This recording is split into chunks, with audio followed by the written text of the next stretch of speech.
दोस्तों, हमारा शरीर एक अद्भुत रचना है जिसमें शरीर का हर हिस्सा एक अनोखा और महत्वपूर्ण योगदान करता है। फिर भी आज हम लोग अपने बहुमूल्य शरीर के बारे में सोचना भूल जाते हैं। इसलिए चलिए आज इस वीडियो में हम अपने मेटाबॉलिज्म के बारे में विस्तार से जानेंगे। मेटाबॉलिज्म हमारे शरीर की एक महत्वपूर्ण प्रक्रिया है जो हमारे जीवन के हर पहलू को प्रभावित करती है।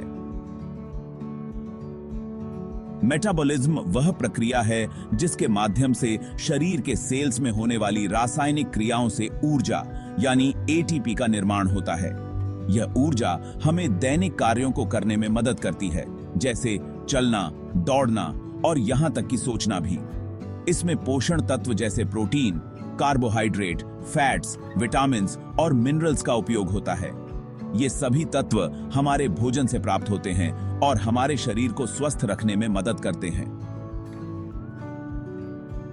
इसके अलावा ऑक्सीजन भी मेटाबॉलिज्म में एक महत्वपूर्ण भूमिका निभाता है।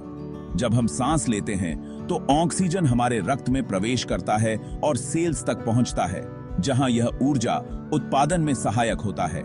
इस प्रकार मेटाबॉलिज्म हमारे शरीर की ऊर्जा आवश्यकताओं को पूरा करने में एक महत्वपूर्ण भूमिका निभाता है। मेटाबॉलिज्म के दो प्रमुख प्रकार होते हैं। कैटाबॉलिज्म, इसमें बड़े मॉलिक्यूल टूटकर छोटे मॉलिक्यूल में बदल जाते हैं।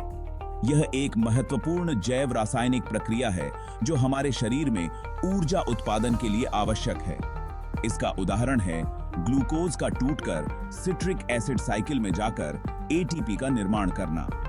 जब हम भोजन करते हैं तो हमारे शरीर में ग्लूकोज जैसे बड़े मॉलिक्यूल्स को तोड़ने के लिए एंजाइम्स सक्रिय हो जाते हैं। यह प्रक्रिया कोशिकाओं में होती है और इसके परिणाम स्वरूप ऊर्जा उत्पन्न होती है जो हमारे दैनिक कार्यों के लिए आवश्यक होती है।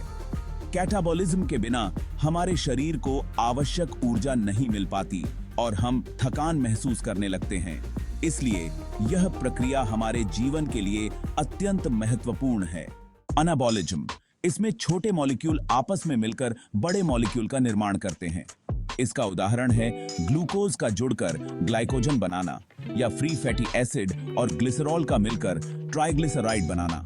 अनाबॉलिज्म एक महत्वपूर्ण जैव रासायनिक प्रक्रिया है जो जीवों के विकास और मरम्मत के लिए आवश्यक है।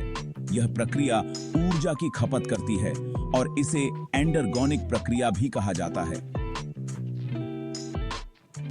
अनाबॉलिज्म के दौरान कोशिकाएं आवश्यक प्रोटीन, न्यूक्लिक एसिड और अन्य महत्वपूर्ण बायोमॉलिक्यूल्स का निर्माण करती हैं। उदाहरण के लिए अमीनो एसिड का जुड़कर प्रोटीन बनाना या न्यूक्लियोटाइड्स का मिलकर डीएनए और आरएनए बनाना। यह प्रक्रिया न केवल ऊर्जा भंडारण में मदद करती है बल्कि शरीर की संरचना और कार्य को बनाए रखने में भी महत्वपूर्ण भूमिका निभाती है।